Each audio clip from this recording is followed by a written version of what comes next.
Te damos gracias, Señor. Bendito sea nuestro Señor. Y damos gracias a Dios por su persona, por su espíritu, por lo que Él es. Amén. No escuché absoluto.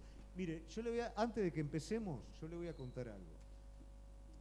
Nosotros venimos de África, en donde cuando hay un culto, no se sabe por qué, pero todo el mundo baila, canta y grita. En un lugar donde usted dice amén y todo el mundo responde amén. En un lugar en el cual la alegría por estar en la casa de Dios siempre es patente. Y eso no tiene que ver con continente, con raza, con lugar. Eso tiene que ver con un corazón para con Dios. Yo sé que venimos muchas veces con carga. Yo sé que tenemos dificultades, pero no tiene nada que ver con lo que el Señor es. Cuando usted adora, lo adora a Él. Usted no adora su dificultad, usted no se condiciona por su estado, lo adora a Él por lo que Él es. ¿Y sabe lo que pasa en el camino? Mientras usted adora al Señor, el Señor trabaja con aquella carga con la que usted vino. Y cuando se quiere dar cuenta, usted está lleno del Señor y esa carga quedó a un costado. ¿Amén? ¿Lo cree de esa manera o no? Bueno, nosotros nos estamos acomodando, ¿no? En este tiempo con Gaby. Cuesta, tenemos días que nos levantamos pum para arriba y tenemos días que queremos dormir todo el día. El otro día le contaba justamente a Gaby que me levanté y creía que estaba en África. Y nosotros estábamos durmiendo con un mosquitero, ¿no? Encima, entonces uno tenía que hacer todo el trabajito de salir por abajo del mosquitero. Y yo hice todo el trabajito, pero estaba acá, no estaba en África, ¿no? Entonces digo, bueno, me estoy volviendo loco realmente. Pero bueno, es el proceso de adaptación, ¿no? Nos estamos adaptando, nos estamos acostumbrando de nuevo y gracias a Dios por todo lo que Dios nos permite, por todos estos trajines que nos llevan a crecer. A veces son cansadores, a veces lleva mucho, pero nos lleva a renovarnos y a crecer en el Señor. Quiero hablar en esta noche acerca de un avivamiento especial. ¿Cuántos de los que estamos aquí creemos que en nuestra vida tiene que haber un avivamiento? Ahora yo quiero hacerle una pregunta. ¿Qué es un avivamiento? Un despertar. Muy bien. ¿Qué más? Muy bien. Pequeña llama que se convierte en gran llama. Un despertar. Uno más, al mejor postor. Un renuevo. Correcto. Todo eso de alguna manera define lo que es un avivamiento. Pero un avivamiento no es un fin en sí mismo, sino que es una consecuencia. ¿Por qué? Porque es algo que tiene que pasar porque algo dejó de pasar. Volvemos de nuevo. Tiene que ocurrir algo porque lo que realmente estaba, por algún motivo, no está. Definiendo lo que es un avivamiento, yo quiero hablar de un avivamiento muy particular. Y es un avivamiento respecto a la voluntad de Dios. Un avivamiento respecto a la voluntad de Dios. Si usted me ayuda, yo le sigo haciendo preguntas. Si me dice, no quiero escuchar nada más, no le hago ninguna pregunta más. ¿Le puedo hacer una pregunta? ¿Cuántos quieren hacer la voluntad de Dios? Lógicamente todo el mundo queremos hacer la voluntad de Dios. ¿Y qué es la voluntad de Dios? Otra definición. ¿Quién me lo puede definir? A ver. Lo que Dios quiere para nuestras vidas. ¿Qué más? Acercarnos a Él. ¿Qué más? Cumplir su palabra. Cuando nosotros hablamos de la voluntad de Dios, hablamos de algo que cada uno de ustedes dijo, pero que resume absolutamente todo. Y la voluntad de Dios es el propósito del ser vivo, del hombre. El hombre no fue creado por sí mismo, fue creado por voluntad de Dios. ¿Y por qué el hombre a menudo está sumido en la angustia? Porque no está acorde a la voluntad de Dios, no está acorde al propósito por el cual fue creado. Ahora, suele haber muchos conflictos con la voluntad de Dios porque realmente todos queremos hacer la voluntad de Dios. A ver, levánteme la mano de nuevo. ¿Quién la quiere hacer? Pero ¿cuál es el problema que tenemos con la voluntad de Dios? No es querer hacer la voluntad de Dios. Con eso no tenemos problema. Tenemos el problema con hacerlo y con hacerlo a la manera que Dios quiere que lo hagamos. Ahí sí tenemos un problema con respecto a la voluntad de Dios. ¿Y cuál es la razón de este problema? Nuestra naturaleza. Muchas veces escuchamos a las personas definir la voluntad de Dios y vamos a encontrar un montón de definiciones distintas. Porque hay algo que tenemos que tener en cuenta, que la voluntad de Dios no la producimos nosotros. No viene desde nosotros mismos. La voluntad de Dios viene de Dios a través de su palabra revelada a nuestras vidas. Entonces no es un conocimiento que producís vos desde vos mismo, es un conocimiento espiritual que viene desde su palabra por medio del Espíritu Santo a nuestra vida. Entonces ahí es donde se forma el conflicto.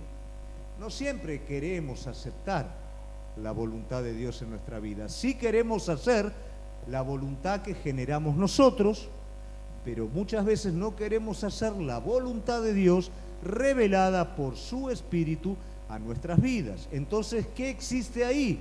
Un conflicto. ¿Por qué digo esto? Yo no lo quiero desanimar de entrada. Es todo lo contrario. Yo lo quiero animar.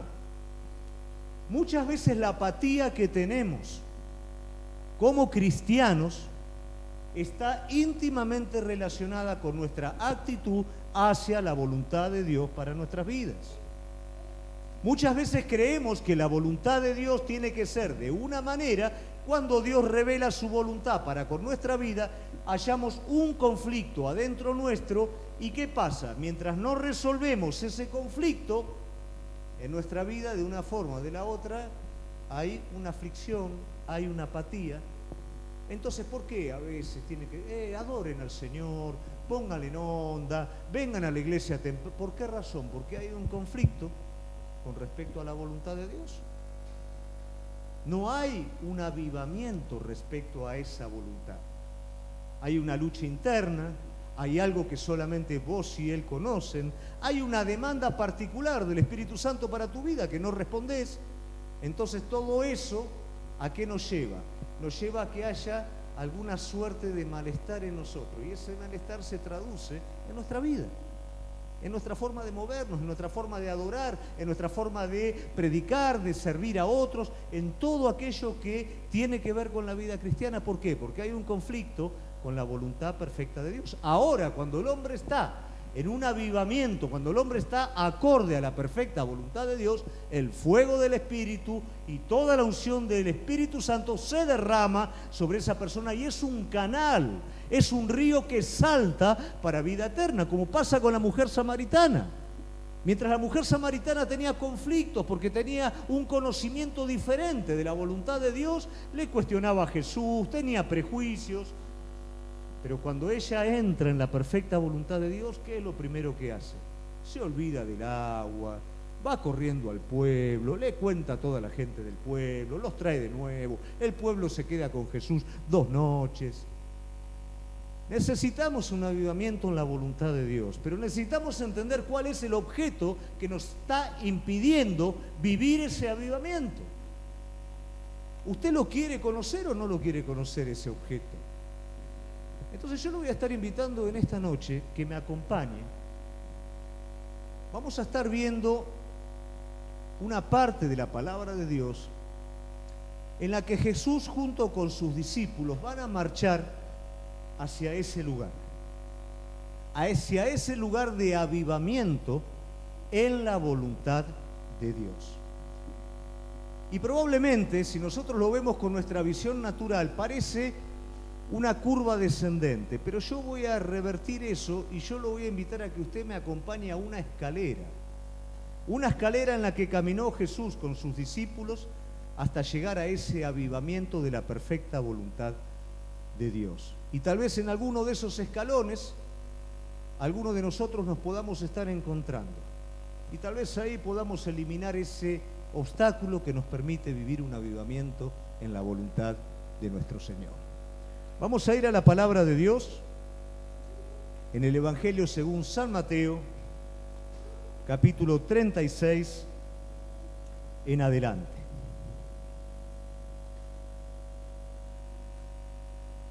Dice la palabra de Dios: entonces llegó Jesús con ellos a un lugar que se llama Getsemaní y dijo a sus discípulos: sentaos aquí entre tanto que voy allí y oro.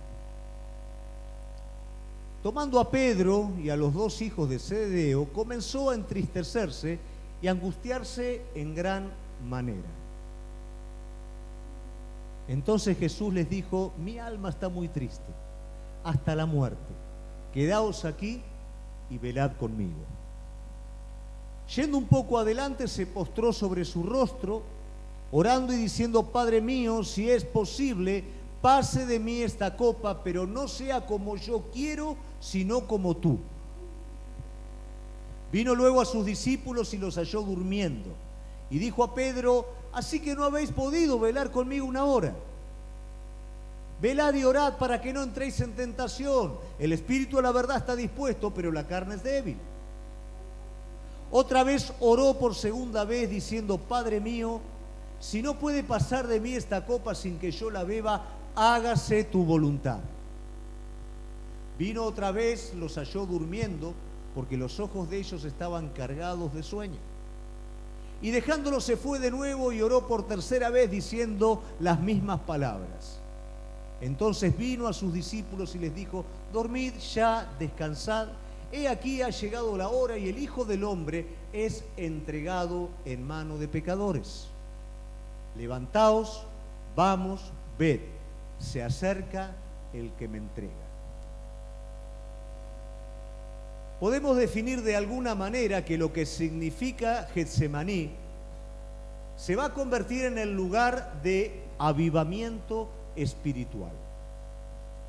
Ahora, si nosotros vamos más adelante, antes de llegar a Getsemaní, vamos a ver algunas situaciones, como dije anteriormente, que constituyen esa escalera que nos va a llevar a Getsemaní. La primera de ellas tiene que ver con una revelación del Espíritu Santo.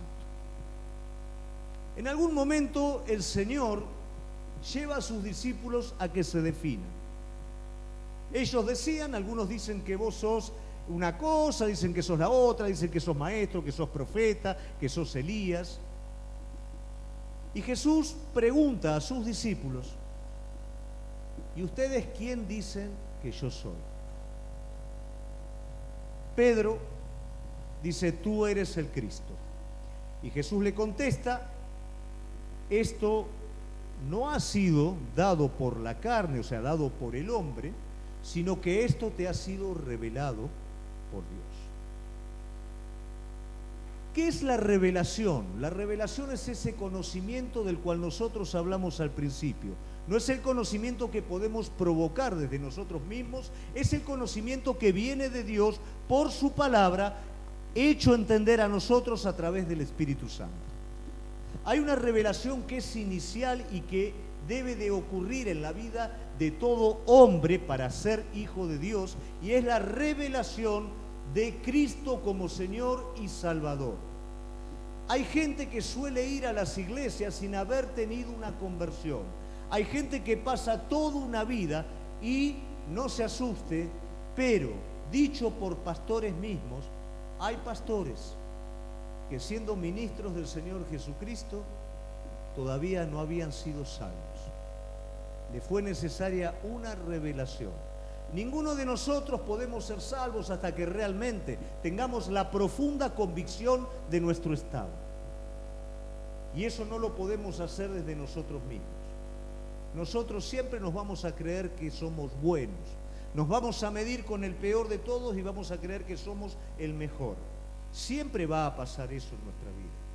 Ahora, cuando el Espíritu Santo revela su verdad en Cristo Jesús y a través de la persona de Cristo, es ahí donde nosotros tenemos una revelación de nuestra más profunda necesidad. Necesitamos un Salvador, porque de lo contrario nuestra vida se pierde. Y necesitamos tomar una decisión por aquel que ocupó nuestro lugar, aquel que nos hizo salvos. Este es el Evangelio que todos conocemos, y esto solamente es efectivo en nuestra vida cuando realmente se revela a nosotros. Pero también hay una segunda revelación, que es la revelación que todo discípulo debe de tener. Ya no hablamos de la persona salvada.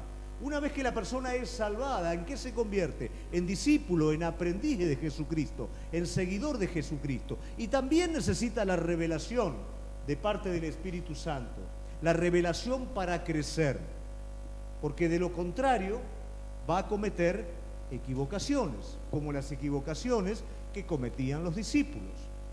Nosotros vamos a ver que en la vida de Pedro sucede algo muy particular, que después de tener la revelación de quién es Cristo, ¿qué es lo que hace él? Cuando Cristo comienza a trazar los siguientes escalones de la escalera, explicando lo que él iba a estar atravesando, todo lo que se venía por delante, ¿qué es lo que hace Pedro? Reconviene a Jesús y le dice: Maestro, salvate, que esto no te acontezca nunca. ¿Y qué le contesta Jesús? Apártate de mí, Satanás.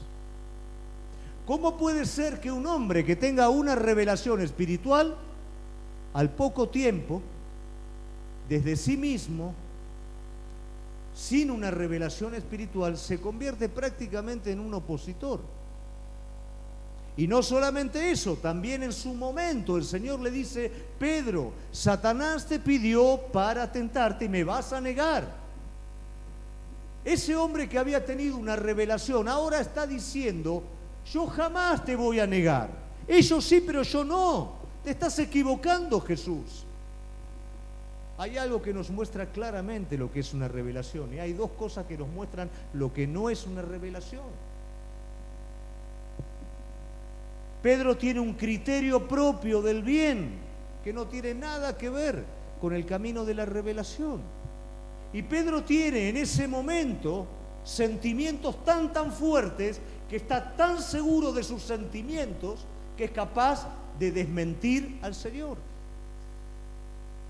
¿Cuántas veces después de una revelación, ya sea de conversión o una revelación como discípulos, hacemos uso de nuestros propios criterios de lo que está bien y de lo que no está bien?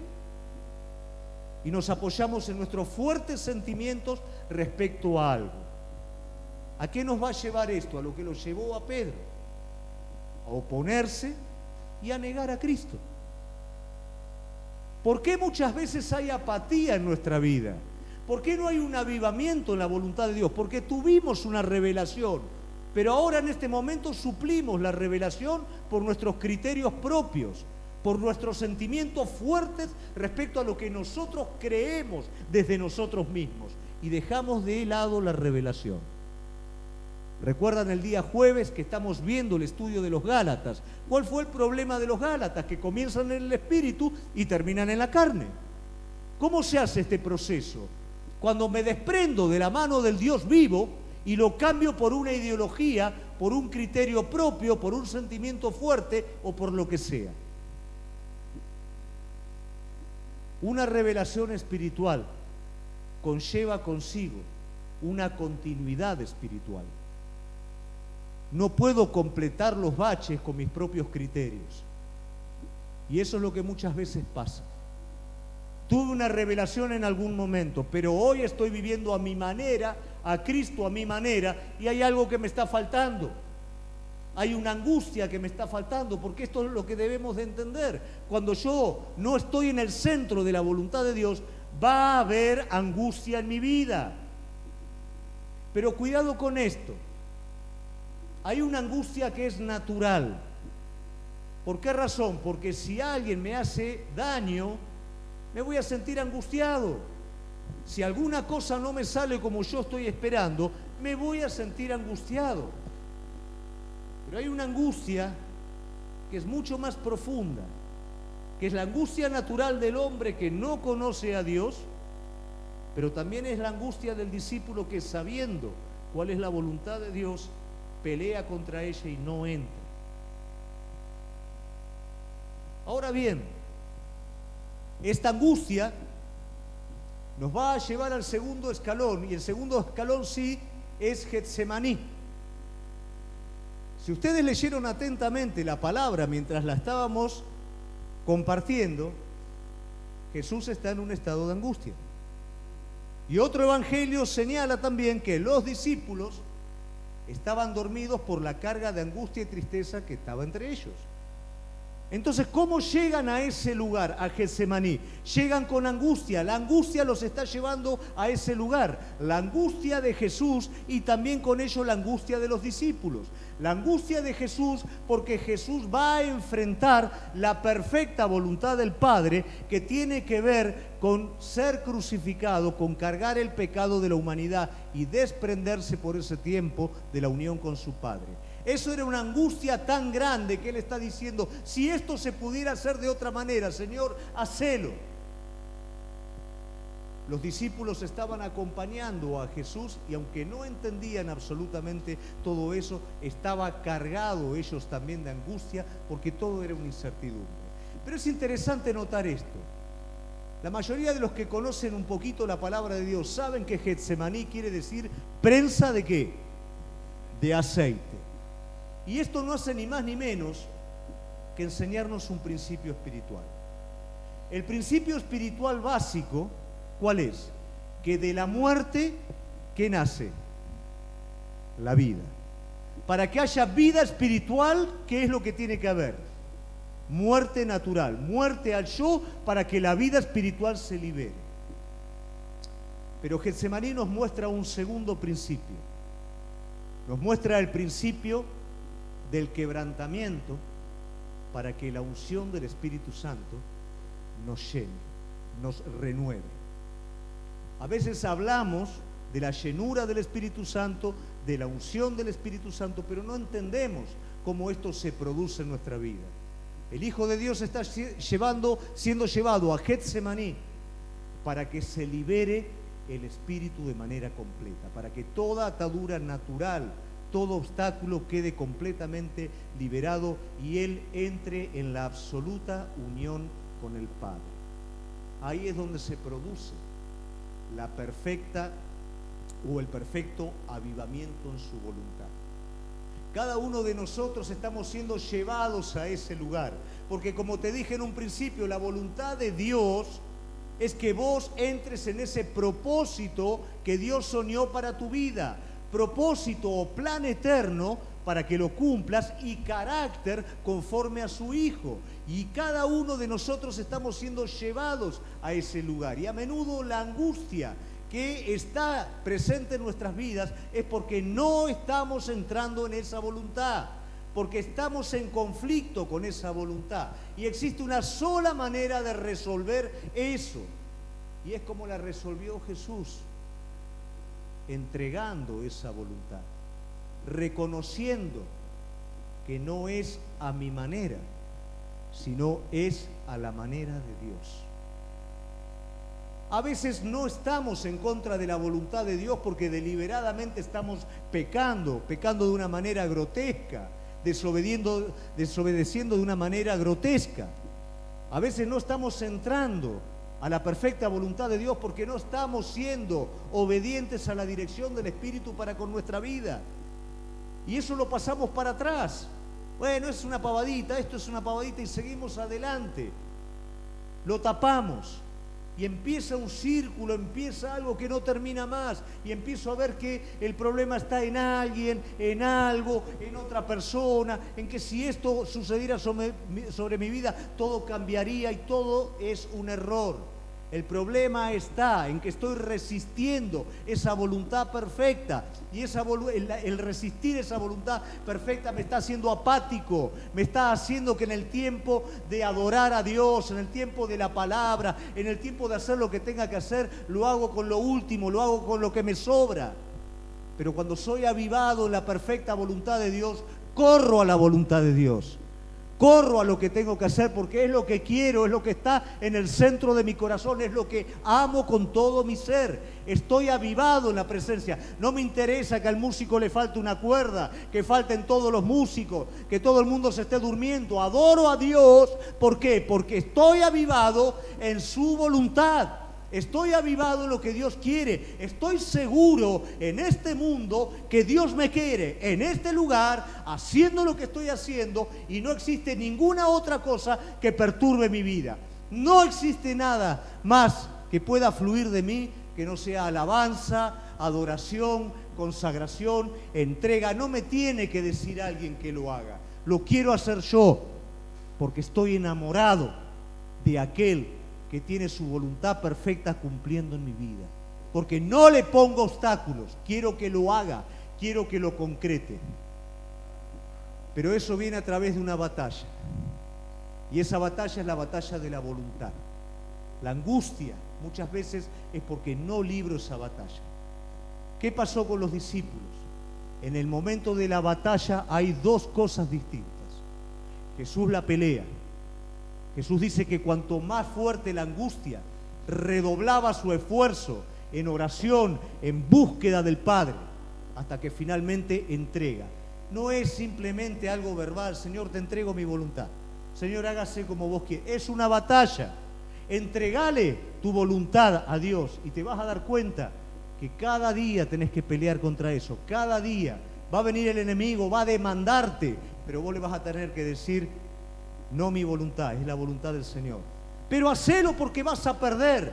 No voy a perder nada que Dios no quiere que pierda. Pero salvate. Ya estoy muerto. Él me salvó.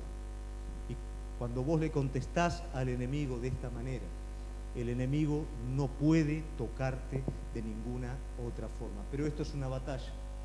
¿Cuántas veces por alguna cosita el enemigo nos toca y qué hacemos? Saltamos. ¿Por qué saltamos? Porque estamos vivos. Porque no entregamos. O viene ese miedo que nos hace salir corriendo. Vos sabés que Getsemaní no es un lugar. Tenés la oportunidad de salir corriendo. Pero hay algo adentro tuyo, si sos un hijo de Dios, si sos una persona que ama a Dios, aunque estés peleando, hay algo adentro tuyo que te dice: por más que vos puedas salir de Getsemaní, no querés salir. Quisiera salir corriendo, pero no puedo. Porque no puedo seguir prolongando esto en mi vida. Porque no puedo seguir viviendo en mi vida lo que no es. Porque no me puede estar faltando continuamente 2 para el peso. Señor, o lo soluciono o se terminó. Los discípulos lamentablemente se durmieron. ¿Y cuál fue el resultado? Que cuando vino la prueba anunciada por el Señor, no la pudieron pasar. Por favor, iglesia, despertemos. Si nos dormimos en Getsemaní, cuando viene la prueba nos lleva puestos. No vamos a tener fuerza para negarnos a nosotros mismos si primeramente en Getsemaní no entregamos nuestra voluntad. No le entregamos al Señor el control de todo. Cuando venga la situación nos lleva puestos. Jesús no. Jesús se dirigió directamente a la voluntad perfecta del Padre. Jesús dijo: levántense, vamos, que el que me va a entregar viene. Jesús no se defendió de los que venían, no se escapó de los que venían, no rehuyó ni siquiera un solo dolor de la cruz. Jesús hizo una obra completa para traernos salvación a cada uno de nosotros, llenura del Espíritu a cada uno de nosotros. ¿Y sabés qué pasa cuando vos y yo pasamos por un Getsemaní completo? De la misma manera que Jesús, somos de bendición para otros. Somos agua para el sediento. Somos pan para el hambriento. Somos consuelo al que sufre. ¿Por qué razón? Porque vencimos en Getsemaní. Vivimos un avivamiento de la voluntad de Dios, porque vencimos en Getsemaní. Getsemaní es el lugar del avivamiento espiritual. Getsemaní es el lugar de la batalla, pero cuidado, porque Getsemaní puede ser el lugar en donde te quedes dormido. Getsemaní es el lugar para redoblar las fuerzas, hasta que finalmente esa naturaleza egoísta, ese yo, es entregado. Y decís, Señor, ya como yo quiero no sirve, no funciona, me trae demasiados dolores de cabeza. Es a tu manera y no a la mía.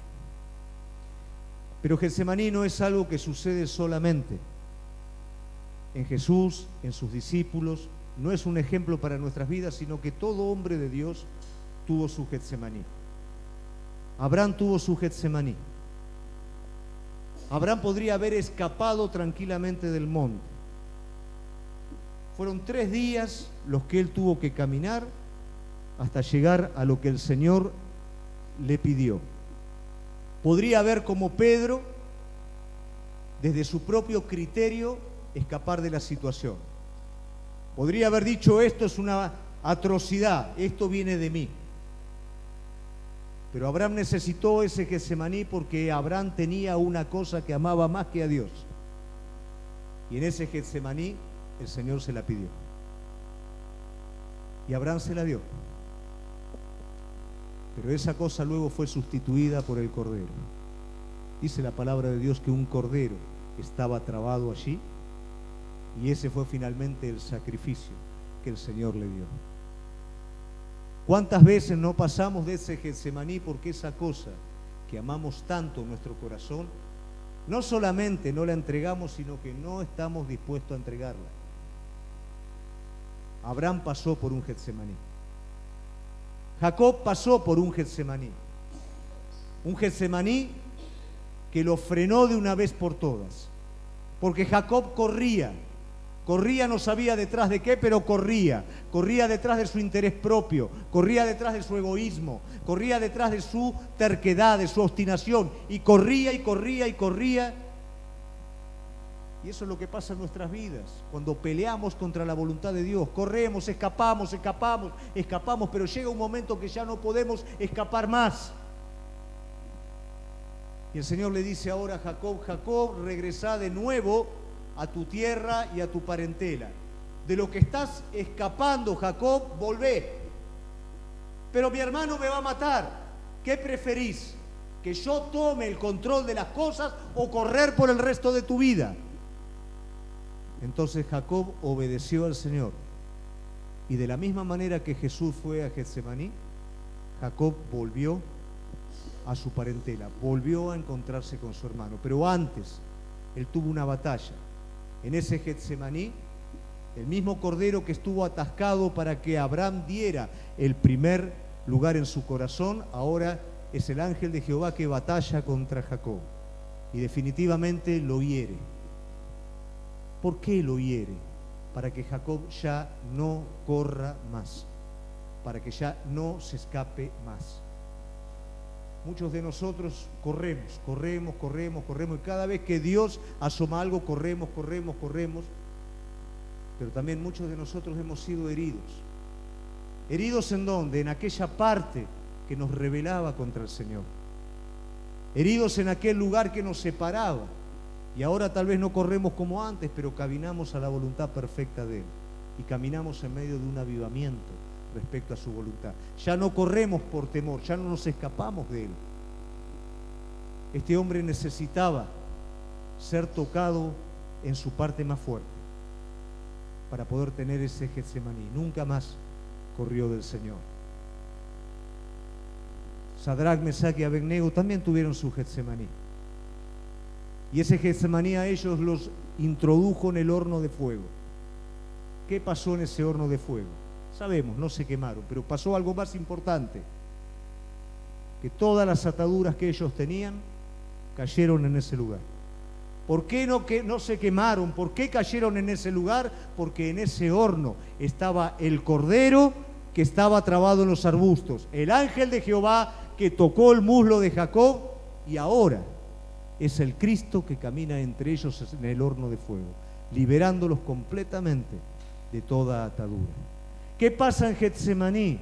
En Getsemaní el Señor va a pedir el primer lugar de tu corazón. En Getsemaní el Señor va a tocar tu muslo. Y en Getsemaní el Señor definitivamente te va a liberar de aquello que te está atando, de aquello que te limita, de aquello que no te permite disfrutar la abundancia de Dios. El Señor nos está llamando a un avivamiento en su presencia. Yo no sé si vos tuviste una revelación respecto a salvación. Si no la tuviste, decirle: Señor, durante toda mi vida lo escuché, pero nunca lo entendí. Hago lo que hacen los demás, pero realmente todavía no lo entiendo. Ni me siento pecador, ni me siento que tengo necesidad de vos. Andá con eso delante de Él y decirle: Señor, este es mi estado. Si lo seguiste como discípulo y todavía estás peleando con tu propio criterio, con tus sentimientos de sentirte fuerte, tal vez porque la situación económica es buena, tal vez porque está bien tu hogar, tal vez porque hay cosas externas que te están sosteniendo, pero no es lo que realmente hace firme tu vida. Anda con eso y decís: Señor, yo necesito tu presencia en mi vida. No necesito sentimientos de seguridad, ni necesito un criterio propio del bien y el mal. Yo necesito la presencia de tu Espíritu en mi vida. Yo necesito que vos llenes cada parte de mi ser. Y si esa es tu oración, el Señor te va a llevar a un Getsemaní. Y vas a tener que pelear con vos mismo, con aquello que todavía no querés entregar, con aquello que pasa un tiempito y salta, pasa un tiempito y salta, y cada vez que salta hace un desastre. El Señor dice: es tiempo de que ya eso no salte más. Vení, traelo a mi presencia y empezá a hacer las cosas a mi manera y no a las tuyas. Es tiempo de un avivamiento en la voluntad perfecta de Dios. ¿Cuántos queremos, después de lo que escuchamos ahora, su voluntad? ¿Cuántos queremos ser avivados en la voluntad perfecta? ¿Sabés lo que va a pasar? Vos vas a ser distinto a otros. Vos no vas a depender del resto. Vos no vas a depender de lo que se haga o de lo que se deje de hacer. Cuando yo me convertí, yo no veía cosas malas. Y todos los demás por ahí decían: pero ¿no ves lo que está pasando? No lo veía, porque estaba avivado en la presencia de Él. No veía lo que otros hacían, no veía errores. Estaba tan absorto en la presencia de Él. A veces me caía así como están ustedes ahora, y me levantaba a adorar y me caía en el asiento. Y algunos pensaban que me estaban mandando la parte. No. El Señor me había llenado, estaba en su presencia. No me interesaba ni los coros que cantaban, lo que no, no sé. Lo único que sabía es que Él estaba ahí y yo estaba con Él. Y eso es lo más importante. El Señor te está llamando hoy. Quita todas aquellas cosas que te hacen apático, que no te dejan disfrutar lo que el Señor es, que a veces venís con lo último y te vas rápido a tu casa, no para que vengas a la iglesia, no como un ritual religioso. Lo que yo te estoy diciendo es otra cosa. Encendete en la voluntad perfecta de Dios. Moisés quedó destruido después de ese trato. Era incapaz hasta de levantar un palito. ¿Qué hizo de este hombre que volviera a Egipto, liberara a un pueblo y lo mantuviera 40 años por medio de la fe en el desierto? Que a través de una zarza la presencia de Dios y la voluntad de Dios se reveló. Y le dijo: Moisés, yo soy. Es lo único que necesitas. Y en esta noche el Señor te dice: yo soy. En esta noche el Señor te dice: yo soy el que va con vos. Yo soy el que va adelante. Y esto es lo que necesitas. Cuando esto se revela en tu corazón, se produce un avivamiento en su presencia. Amén. Yo quiero desafiarte en esta noche. Si hoy tenés que entrar en un Getsemaní, si hoy definitivamente tenés que entregar tu voluntad y decir: Señor, yo no quiero vivir con esta apatía encima. Yo quiero hacer las cosas a tu manera y no a las mías. Si tal vez en ese Getsemaní tenés que entregar lo que ocupa el primer lugar, tal vez tenés que pelear con Él hasta que toque esa parte fuerte que te lleva lejos de su voluntad, o tal vez simplemente tengas que dejar que ese fuego del horno en el que estás te libere definitivamente de todos esos límites que no te dejan ser quien sos en Cristo. Que en esta noche le puedas decir sí a Él. Señor, yo quiero vivir un avivamiento de tu voluntad. Te invito a ponerte de pie.